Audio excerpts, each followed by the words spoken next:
All right, y'all. Welcome back to Spicy Queen Radio. I got my Bookie Butts, Ja. How y'all doing? How y'all doing? Period. Today we're gonna be talking about relationships or whatever, and it's gonna get juicy. So hold your motherfucking hats, okay? I'm supposed to be. Okay, because it might blow off. The gust of the wind might blow it off with this conversation. Look, hold your Woo! toupees and your wigs, okay? And tack them down, even if you gotta literally use a tack itself to hold it on down. Because I don't think you gonna work, baby. Yes. Because this has been a week. Oh My God, it has definitely been a week, and I'm gonna let you go ahead and take the floor. But first, I want y'all to know that so Spicy Queen Radio is where we talk about taboo topics surrounding sex, love, and relationships. Today, we're focusing on relationships, and Ja gave me the idea of we should just discuss how are we navigating relationships nowadays. Because listen, this Virgo season motherfucking dragged us up and down the block. I mean, the mud. I barely have any edges. Shout out to my Virgos though. Shout out to the Virgos though. But you know that energy definitely came in crazy. and Leopard and Libra season, and I don't even know if this is any better. I was about to say, how's it going?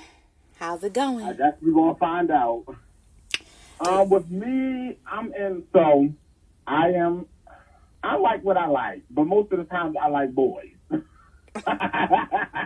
Grown men. Okay.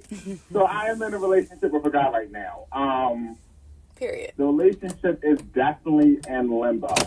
I think the limbo is me.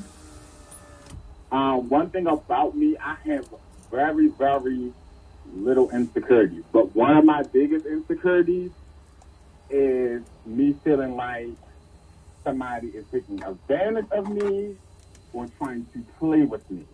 So if when you do it one time, it's kind of like that person who you think is cheating on you, or you have suspicion or have cheated on you, and every time they do something, you automatically go to their cheating on you.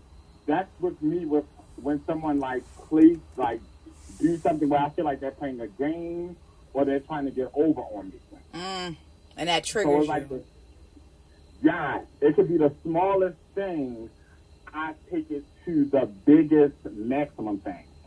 And in my mind, as an earth sign, because I'm a Capricorn, we automatically go to the negative, and then it just starts snowballing. So, with the guy that I'm dealing with, I'm also dealing with a Cancer.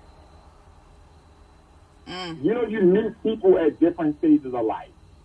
Sometimes you meet a person when they're up, sometimes you'll meet a person when they're in the middle, and sometimes you'll meet a person when they're down. The guy I'm dealing with, he's kind of like in the middle. And I'm used to really dealing with guys who are more up. But I wanted to take a different approach. I wanted to take a different navigation because I felt like guys who be up kind of be more manipulative. But shit, I'm starting to realize the niggas who be down and in the middle is big. So okay. What we say, might as well be crying in the motherfucking F1. Honda. Because at this point, if I'm going to be manipulated, I'm going to be manipulated by a rich nigga at this point because I can't do it. At this motherfucking point. But I'm trying to make it work, y'all. I'm trying to make it work. I'm trying to stick in there. But, yeah, we just, and then, he just went through a really harsh death in the family. Yeah. And I'm trying to be there for that, but I feel like he was already having a disconnect before the death happened. And I'm like, what should I do? Because, you don't want to come to somebody with your problems, your insecurities, your inner thoughts. Okay, even though we're in a situationship, or, whatever you want to call it. But I feel like it would be selfish for me to be like, well, I don't feel like this, I'm not being seen enough. Or I don't feel like this is working or that's not working. And you're grieving. Yeah. So, that's and one yeah. thing about me that I lack in communication, my lack of communication is me standing and sticking up for me. That's where I lack. As when I lack within South in communication, I could, if it comes to a dialogue, I'm great at it. But when it comes to a monologue, I'm terrible at it. So when it comes for me speaking up for myself, that's where I lack communication. And a lot of times I know you cannot blame someone for something they don't know that you're feeling. But I also feel like as being a human being, you should also take the responsibility of saying, well, damn, maybe I need to take the initiative to also ask these questions. But everybody is not a fucking human being. Some people are little animals. Literally. Some people are literally animals. Yeah, I feel like So, I definitely I want to go back to what you said about grief, and you know what I'm saying, like I kind of can relate. Well, I can relate like on a whole. Like I recently kind of went through something similar with someone that I was interested in, and it just was like a disconnect, and we weren't as close as you and your relationship was, but we had a chemistry, you know what I'm saying, and I wanted to explore it. They wanted to explore it, but they just couldn't allow themselves to do it, and I held space for them, but at the same time, when I felt like I was like losing a part of myself, I'm like, okay, I gotta release this, because if I'm not feeling like I'm satisfied, and I'm not saying like every day I gotta be satisfied, because there are gonna be times where in every relationship that you may not be able to show up 100%. Like right now, I'm not at 100%, but I'm happy that you pushed us to do this podcast, because like that's how a friendship, relationship, a partnership should be, because when I can't show up 100%, you can make up for that lack, and vice versa. That's how it's supposed to be, you know what I mean? And some days we both won't show up 100%, and hey, that's gonna be the highlight of our week, our month. But I do feel like since we're talking about navigating through relationships, when grief is there, that kind of, now that is the human experience that we all share, and that's when that empathy and that sympathy has to come in, because now it's not, and I'm not preaching to you, because I definitely understand where you're at, but I also want you to, I just don't want you to beat yourself up, because it's like you're valid for how you feel, but there's also outward energies at play right now. It's a very heavy time for him, and because y'all are connected spiritually, it's affecting you as well, whether you believe it or not. And I know you do, because you're spiritual as well. So I mean, I would say shit, pray on it, pray on it, and feel your feelings. Don't hide. That's what Capricorns do. Y'all do run from y'all feelings. Y'all don't lean into your feelings. Now, I don't think it's that y'all don't know how to communicate y'all feelings. It's that y'all don't lean into it because you feel like it won't be received in the way that you're hoping it'll be received. Basically, feel like it's gonna go in one ear and out the out. In one ear and out the out. Or it's gonna take it as you're being selfish. It's funny because if it's someone I love, someone I care for, I'll jump. And it's so crazy because I'm not gonna get emotional because I'm a Capricorn. But but when y'all drunk, y'all cry. But it's funny because I need to call my aunt because she's a Capricorn, and she used to say this all the time. She was like, I will take the punches for y'all all. No, she was like, I will fight for y'all, but take the punches for me. And it's like, now that I'm in this space, I 100% get it. Because it's like, if it was someone coming after you, you know how I am. I'm jumping. I'm jumping out the car. Yeah. But it's like, when it's for me, I don't do that. Mm. I don't do that for myself. I don't jump and leap for myself. Even to semi off topic.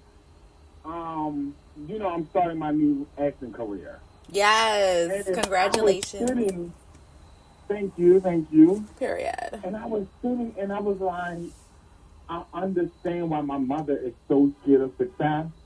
Because when you don't feel you're worthy of success, it don't matter how many times somebody praises you. Mm-hmm. It don't matter how much somebody glorifies you. You still be in that space of, but am I worthy enough? Am I good enough? Could I have done that differently? Could I have done that better? And I'm like, see you, like you're thriving. I don't see it it hurts me because I don't see it for myself. Yeah, because you're always looking at the next goal. The negative. No, well, I was gonna say the next goal, but no, I think it could be that too. I mean, you're really big on self-improvement, and that's really good. I think maybe you said exactly what it is. You know yourself better than anyone else. So if it's focusing on the negative, just try to, focus on the good. I know it's easier said than done. It's a habit. I hide it behind me trying to say, like, I'll be like, I'm humble. But I'm like, is it me being humble, or is it me being afraid? Or is it me being sheltered in my artistry? Like, am I being humble, or I'm being, like, shielded and guarded because I don't feel like I'm worthy? So it's kind of like when someone is pretty, which I feel like we have all come across some people who be like, they're beautiful, they're gorgeous, they're nice looking. And then when you start to have a deep conversation with them, they be like, they don't feel that. They don't see that. And what everybody else sees, they don't feel it to be that. Mm-hmm. Yeah. For sure.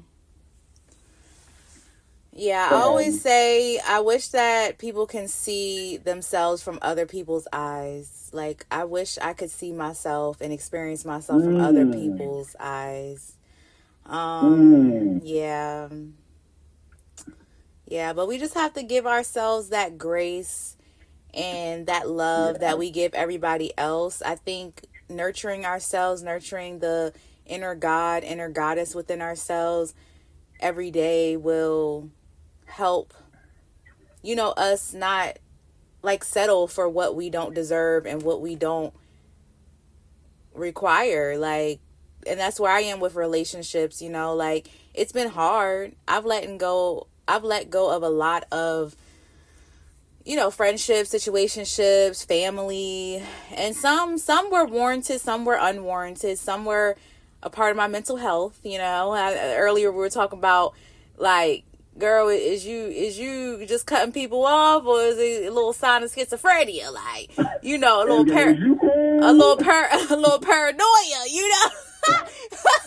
But we all living through it. Like, all of us have gone through PTSD. If you lived through COVID, you got some PTSD, baby. Okay? You got some PTSD. I mean, we're going through an economic crisis. You got some PTSD.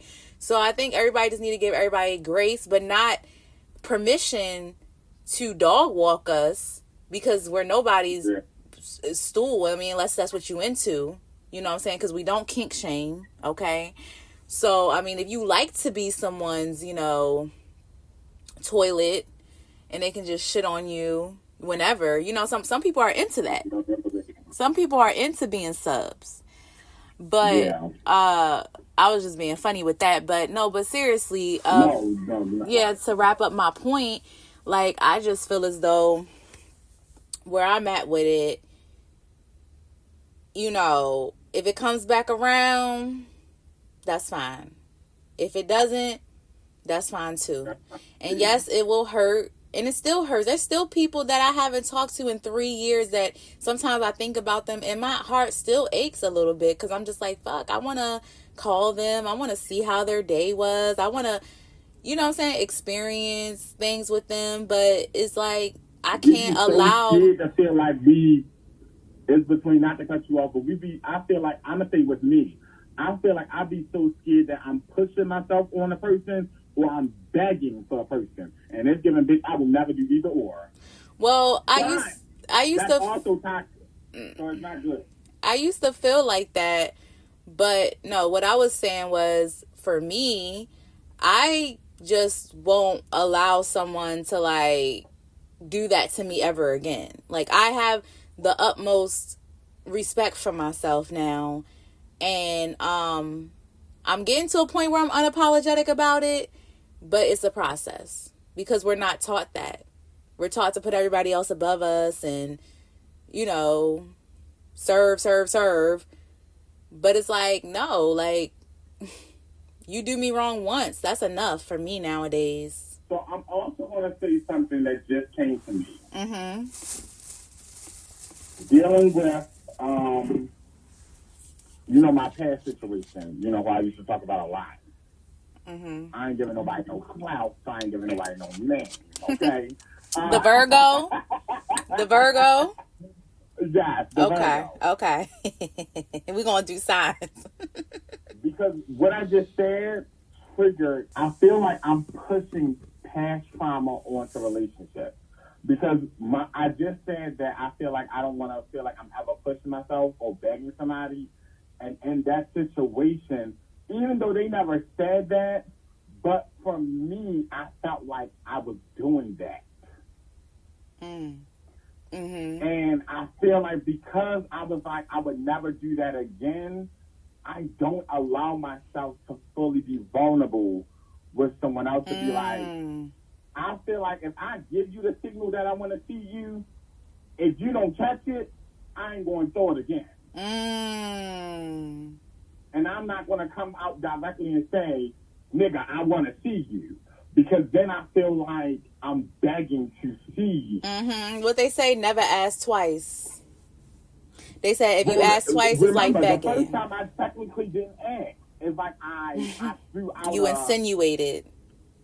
Right. Mm-hmm. And it's like, if you didn't catch that was me wanting to see you, then you just didn't get it. Okay. So that's not fair because everybody don't communicate the same way. Right. I've been there before. Okay, I've done that before. And that may be something that you need to mature from and grow from. Yes. Yeah. Mm-hmm. I need to heal from. Yeah. Because basically that's how I feel. I felt like I was doing that tit for tat with the Virgo. Like, he'll be like, I want to see you, and then I'll be like, I'm busy. Then when when I want to see him, he's busy. So now it's given. And sometimes we forget how a game starts. Mm-hmm. All we can think about is how it ended. Come on now. Hold on. Rewind for the people. We need to rewind that one. Sometimes we forget how the game starts. All we focus on is how it ended. So the trauma is not even, because sometimes, and as I'm saying this to y'all, I'm speaking to myself. Hello! It's a funny thing that sometimes we forget that we started the game or we played into the game. But it'd be the ones who be fucked up that didn't win the game. They be the ones really fucked up in trauma.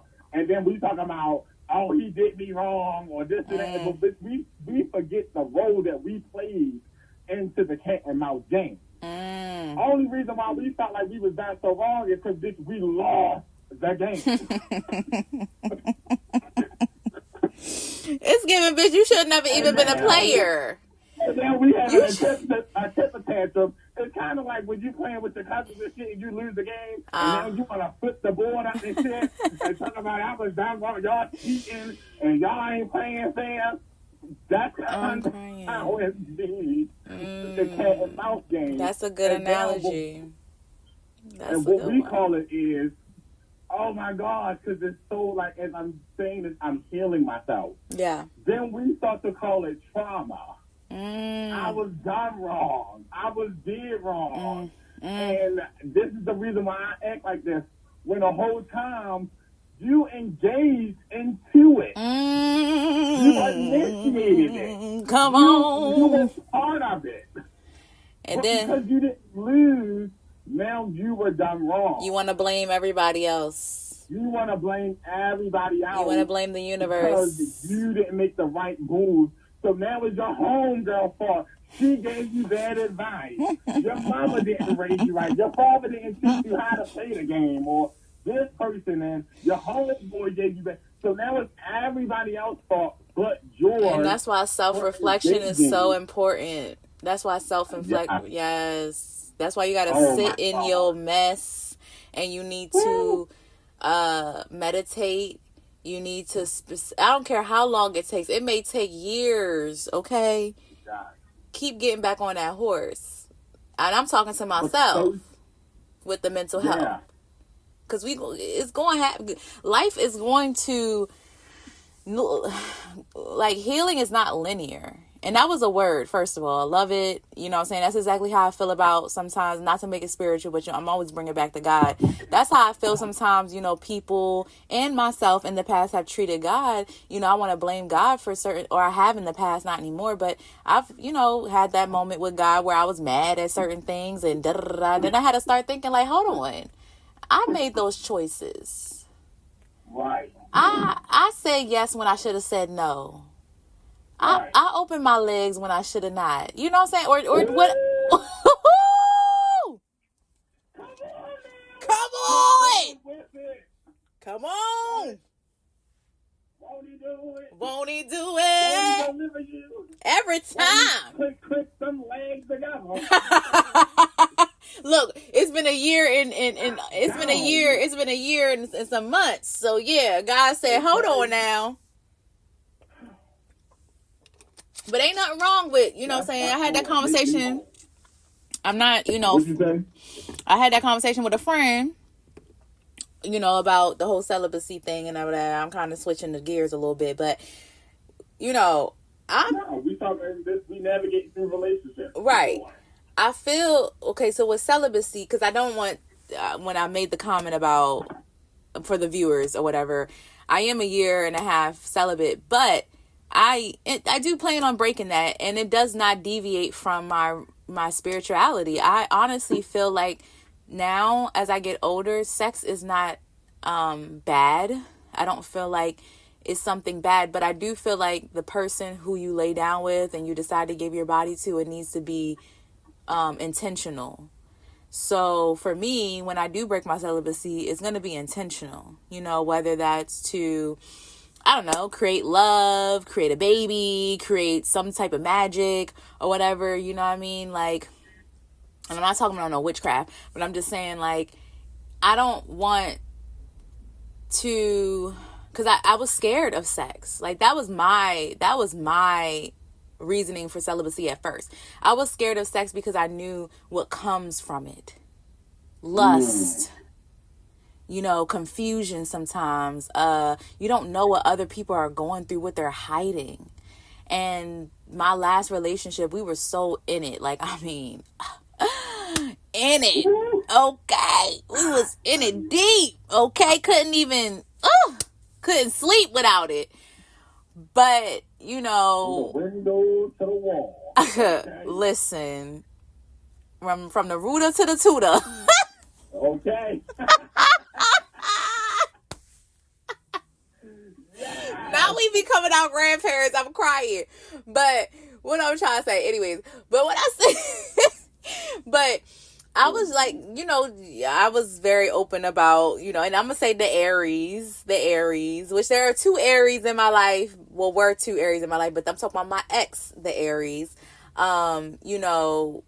She was very much like, had a drug problem or whatever. And I didn't know that. She hid it for a very long time. And I felt an energy with her. And she had other shit going on too. And I'm not saying like the person I lay down with next time not going to have some shit going on too. But I want someone who's able to get that shit up off of them. Right. And know how to do that spiritual work. Know how to pray. Know how to meditate. Know how to fast. Know how to send that devil back to the pits of hell. Because if you don't know how to do that, then how can I, you know what I'm saying? Right. No. Now I'm a vessel. Because, right. I feel like someone said relationship comes in 3 levels. You have the person that gives. You have the person where the first level is where y'all is basically like y'all is a give and take. And then you have where you're always giving. And then you have where you're always taking. I'm at a point in my life, in my 30s, I'm looking for a give and take. For sure. As I give, you take, and as you take, I give. Like, it's a mix, it's a match. Reciprocity. Like, it's never a time where I feel like I'm overgiving or I'm undergiving. It's not a time where my next partner feel like they overgiving or they undergiving. It's like we both basically is equal. We're not going to always be equal, but the majority of time is an equal effect.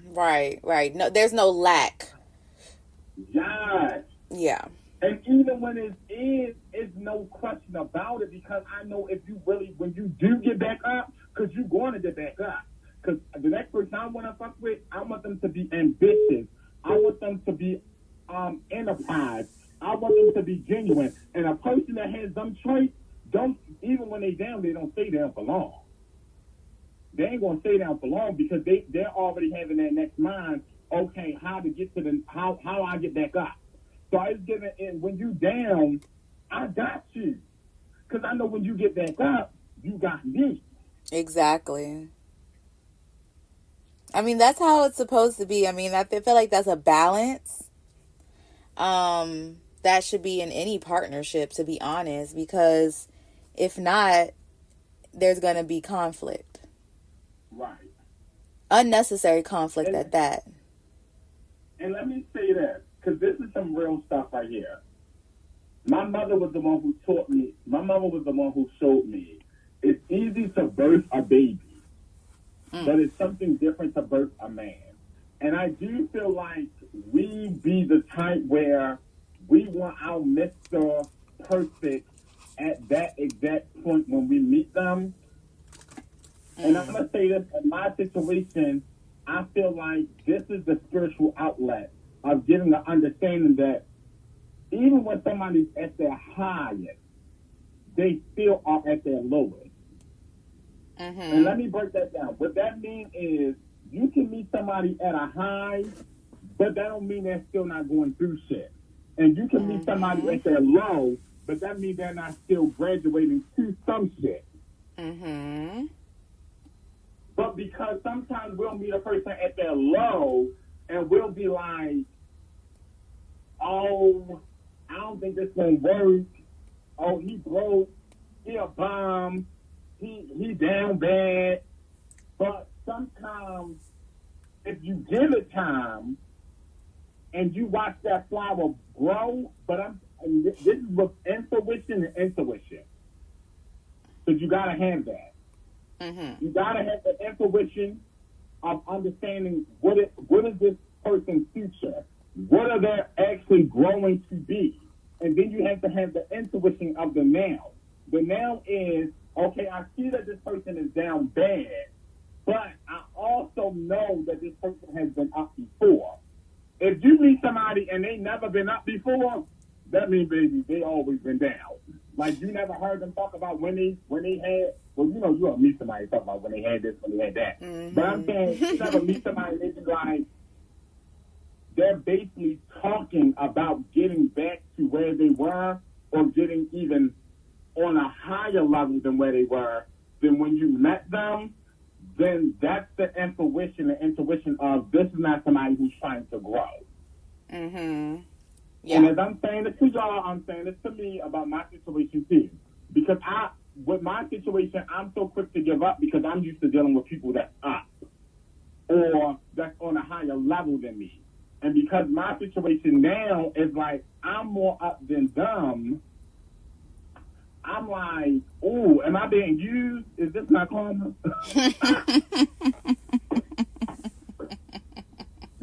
Is this not karma? I'm crying. I was No, because why I be thinking that too? I feel like, damn, I met my life's final boss out this bitch. Because the way I used to treat my ex, as far as when I got mad and the shit I would say and put her out because I had my own place, and at the time she had her own place too. But I'm like, get the fuck out. Like, I feel like I be getting the karma sometimes too. I'm not gonna lie, folks. Yeah.